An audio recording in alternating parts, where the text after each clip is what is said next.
अस्सलामुअलैकुम दोस्तों, मैं आपका मेज़बान अब्बास चौधरी। जैसे कि आप लोगों के काफ़ी टाइम से कुछ सवाल थे कि कंपटीशन के लिए, कॉम्पिटिटिव एग्ज़ाम के लिए कौन कौन सी बुक्स का इस्तेमाल करना चाहिए और एग्ज़ाम की प्रिपरेशन कैसे करनी चाहिए। जैसे कि जेके एसएसबी का एग्ज़ाम आने वाला है, जेके पुलिस का एग्ज़ाम आने वाला है, केएस का एग्ज़ाम आने वाला है। तो इसी के साथ साथ हमने सुपर 30 कॉलेज ऑफ कंपटीशन के चेयरमैन डॉक्टर शमीम अहमद पांडे से कुछ वक्त लिया है और आज हम इनसे पूछेंगे कि कॉम्पिटिटिव के लिए कैसी तैयारी करनी चाहिए और कौन कौन सी बुक्स का इस्तेमाल करना चाहिए। डॉक्टर साहब, आपका बहुत बहुत शुक्रिया और आपका हम खुशामदीद करते हैं अपने चैनल पे। आपसे पहला सवाल कि कॉम्पिटिटिव एग्ज़ाम के लिए कौन कौन सी बुक्स का इस्तेमाल करना चाहिए और बच्चों को कैसे कैसे स्टडी करनी चाहिए।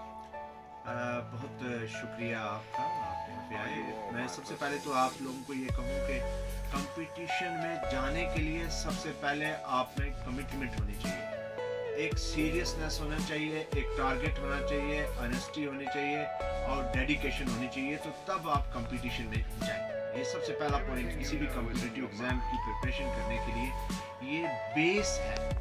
कोई भी बिल्डिंग बनाते हैं जब है तो उसका प्लिंथ कितना स्ट्रांग होगा उसी पे डिपेंड करता है कि आप उसको मल्टी स्टोरी बिल्डिंग बना सकते हैं।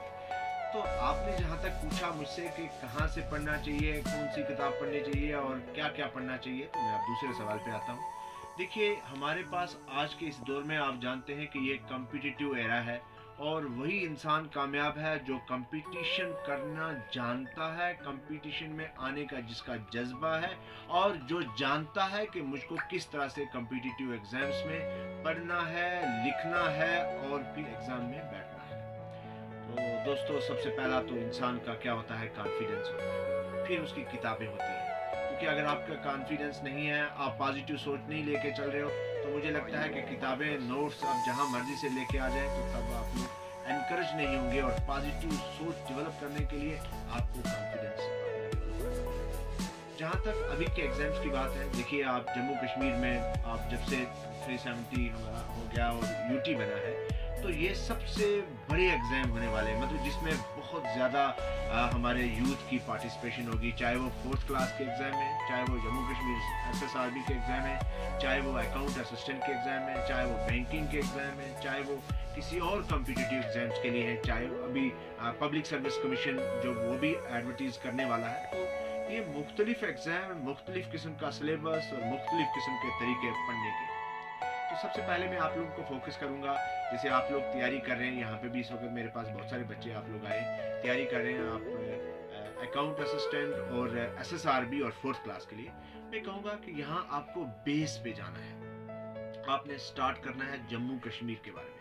मीन आपकी प्रिपरेशन इस तरीके से होनी चाहिए कि आप जम्मू कश्मीर की हिस्ट्री को भी जानते हो, जम्मू कश्मीर की पॉलिटिकल साइंस को भी जानते हो, जम्मू कश्मीर की ज्योग्राफी को भी जानते हो, जम्मू कश्मीर के रिवर सिस्टम को भी जानते हो, जम्मू कश्मीर के जो टूरिज्म इंडस्ट्री है उसको भी जानते हो, यहाँ पे मिनरल्स क्या है, यहाँ पे साइल क्या कौन सी है, यहाँ पे क्रॉप कौन सी है, यहाँ पे हाइड्रो इलेक्ट्रिक पावर प्रोजेक्ट्स कौन कौन से हैं, यहाँ जब हमारा जम्मू कश्मीर इंडिपेंडेंट स्टेट हमारी कितनी देर तक रही, जम्मू कश्मीर हमारा जो है वो कब जो है इंस्ट्रूमेंट ऑफ असेशन हमारा इंडिया के साथ हुआ, कौन दो के बीच में साइन हुआ इंस्ट्रूमेंट ऑफ असेशन का, और हमारे जम्मू कश्मीर की जो पहला प्रेसिडेंट कौन था, गवर्नर कब बना, कब सदर रियासत से गवर्नर चेंज हो गया, कब प्राइम मिनिस्टर से वजीर आला बन गया, और फिर उसके बाद हम लोगों को यहाँ के जो हाइड्रो इलेक्ट्रिक पावर प्रोजेक्ट्स है वहाँ पे आना है, यहाँ का लिटरेसी रेट हमको देखना है, यहाँ पे हम लोगों ने देखना है कि हमारे यहाँ पार्लियामेंट MP कितने हैं, हमारे जो राज्यसभा के मेंबर्स कितने हैं, हमारे लेजिस्लेटिव असेंबलीज कितनी है, हमारा कब तक जो है हमारे पास बाई कैमरल लेजिस्लेशन रही या लेजिस्लेटिव काउंसिल और लेजिस्लेटिव असेंबली रही, और आज की डेट में हमारे लेजिस्लेटिव असेंबली के कितने मेंबर हैं, हमारा पंचायती राज बना तो कब बना, कैसे बना, आज की डेट में हमारे पास जो अभी DDC के इलेक्शन हुए तो ये इसके लिए एज कितनी थी, MP के लिए एज कितनी थी। तो ये मैं आपको कुछ बेसिक चीजें बता रहा हूँ कि जिसके बारे में हम लोगों को पढ़ना है। हम क्या करते हैं, बड़ी बड़ी किताबें ले लेते हैं 2-2, 3-3 किलो की, और वो किताबें देख के ही पहले डर जाते हैं। तो मेरा मानना ये है कि जहां से भी आप पढ़ते हो, जो भी आपको गाइड करता है, आप उसकी समरी बनाइए, समरी बना के हर एक को पेपर में एक नोटबुक बनाइए कि आपने पॉलिटिकल साइंस पढ़नी है तो उसकी अलग से नोटबुक, ज्योग्राफी तो उसकी अलग से, करंट है तो उसकी अलग से, साइंस एंड टेक्नोलॉजी है तो उसकी अलग से है, इकोनॉमी है तो उसकी अलग से है, हमारे यहाँ पोटेंशियल क्या है, हमारे यहाँ कॉलेजेस कितने हैं, यूनिवर्सिटीज़ कितनी हैं, हमारे यहाँ रोड नेशनल हाईवेज कितने हैं, है ना। उसके बाद हमारे यहाँ कोई रिवर हमारा क्या कौन कौन सा है, हमारे रिवर्स का पोटेंशियल कितना है, हमारा जम्मू कश्मीर के बॉर्डर इंटरनेशनल लेवल पे किस किस के साथ है, हमारा नेशनल लेवल पे बॉर्डर हमारा जम्मू कश्मीर का किस किस स्टेट के साथ है। ये सारी चीज़ें अगर हम लोग प्रॉपर वे से पढ़ेंगे तो मुझे लगता है हम अकाउंट असिस्टेंट के एग्जाम भी पास करते हैं, 4th क्लास के भी कर सकते हैं और SSRB के भी कर सकते हैं। हालांकि इसके अलावा देखिए अपडेट करना है अपने आप को जनरल नॉलेज के क्वेश्चन के, हमारा प्रेसिडेंट कौन है, गवर्नर कौन है, हमारा फाइनेंस मिनिस्टर कौन है, हमारा हेल्थ मिनिस्टर कौन है, हमारा HRD मिनिस्टर कौन है, हमारी ये न्यू एजुकेशन पॉलिसी जो आई ये क्या है, हमारा नेशनल बर्ड कौन सा है, नेशनल एनिमल कौन सा है, स्टेट बर्ड कौन सा है, स्टेट एनिमल कौन सा है। ये चीजें जब आप पढ़ लेंगे तो मुझे लगता है एकदम आपका कॉन्फिडेंस लेवल भी बढ़ जाएगा। लेकिन पढ़ने के लिए आपको टेक्निक्स को डेवलप करना है और बार बार लिखना है, बार बार लिखना है। और फिर जब आप शाम को सोने के लिए जाते हैं तो मैं बड़ी बार अपने स्टूडेंट से कहता हूँ कि आप एक बार अपनी आईज क्लोज किया करें और एक आइडिया लगाया करें कि जो पूरा दिन हमने पढ़ा था उसमें से हमको कितना इस वक्त याद है। और जो चीजें आपको ब्लैंक हो रही हैं तो इमीडिएटली, क्योंकि आपने नोटबुक अपने तैयार की हुई है, आप पॉलिटी में बोल रहे हो तो पॉलिटिकल साइंस की नोटबुक निकालिए तो वो देख लीजिए, हिस्ट्री में बोल रहे हो तो हिस्ट्री की निकालिए। तो ये तरीका है बच्चों का पढ़ने का। मेरा नाम राशिदा कबीर है। सर मैं आपसे एक सवाल करना चाहती हूँ सर, हमें जैसे KS के एग्ज़ाम सर हमें उसकी तैयारी कैसे करें KS? राशिदा आपने बहुत अच्छा सवाल पूछा। मैं भी यही चाहता हूँ कि देखिए थिंक बिग, है ना। जब आप बड़ी सोच रखोगे तो मुझे लगता है फिर छोटे छोटे काम रास्ते जो हैं वो खुद ब खुद होते रहेंगे। आपने मुझसे पूछा कि KAS के लिए, कश्मीर एडमिनिस्ट्रेटिव सर्विस जो हमारा पहले होता था, अब UT में भी अभी उन्होंने एडवर्टीज किया है तो करने वाले हैं। KAS कोई मुश्किल एग्जाम नहीं है, हम लोगों ने, हमारी सोच ने मुश्किल बना के रखा। दुनिया में कोई भी ऐसी चीज, देखिए अंग्रेज कहते थे कि the word impossible is not written in our dictionary. आपकी डिक्शनरी में इम्पॉसिबल नहीं होना चाहिए, लेकिन हर एक का तरीका है। मैं बार बार कहता हूं कि स्मार्टनेस सबसे पहला पॉइंट, स्मार्टनेस। दूसरा टेक्निक्स, और तीसरा आपका हार्डशिप, चौथा डेडिकेशन, पांचवा सिंसियरिटी, 6 ऑनेस्टी। अगर ये 6 चीजें आप में हैं तो मुझे नहीं लगता दुनिया की कोई भी ताकत आपको आपकी मंजिल के बीच में दीवार बन के खड़ी हो सकती है। बड़ी से बड़ी मुश्किल क्यों ना हो, आप कर सकते हैं। जहां तक KS का तैयारी करना है, अगर आप नए हैं तो आपको स्टार्ट करना है NCERT की किताबें। आप 6, 7, 8, 9, 10 की NCERT की किताबें पढ़िए अगर आपके पास टाइम है, क्योंकि अभी आप बेस हैं, now you are in the college ना, आई थिंक आप कॉलेज में, तो आपके पास टाइम है, आप NCERT की किताबें पढ़ते रहे।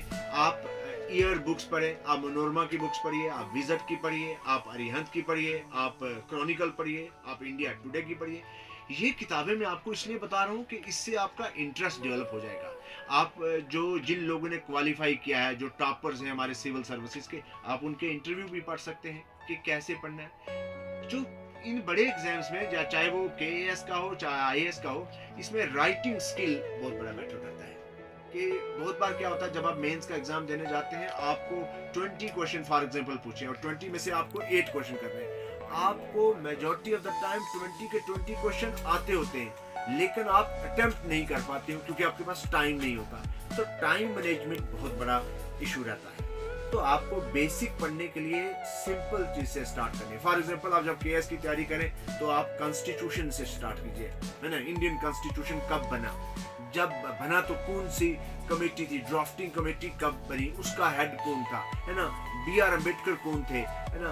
उसके बाद आपका जब ये बन गया तो कितना टाइम लग गया कॉन्स्टिट्यूशन को तैयार करने में के लिए, कितनी कंट्रीज का कॉन्स्टिट्यूशन स्टडी करने के बाद हमारा कॉन्स्टिट्यूशन बना, और जब बन गया तो कितने आर्टिकल्स थे, कितने शेड्यूल थे, कितने पार्ट्स थे।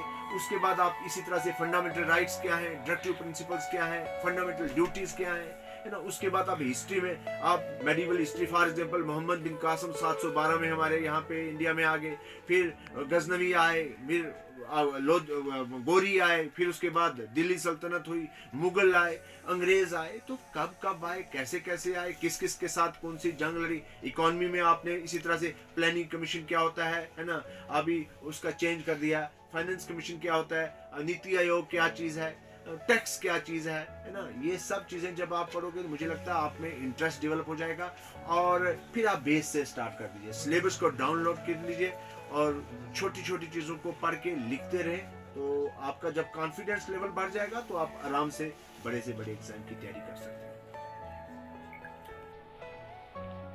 तो मुझे बहुत अच्छा लगा जब आपके साथ आज बात करके। तो मुझे उम्मीद है कि जो भी हमारे स्टूडेंट हैं, अगर कोई सवाल पूछना चाहें तो डॉक्टर शमीम बांडे हमारा यूट्यूब चैनल है, उस चैनल पे आप आएँ। हमारी जो क्लासेस हैं लाइव क्लास में हम लोग उसमें डाल रहे हैं, आप उन क्लासेस को भी देखिए, उससे भी फ़ायदा लीजिए। उसके बाद हमारे साथ डायरेक्ट कॉन्टैक्ट कर सकते हैं।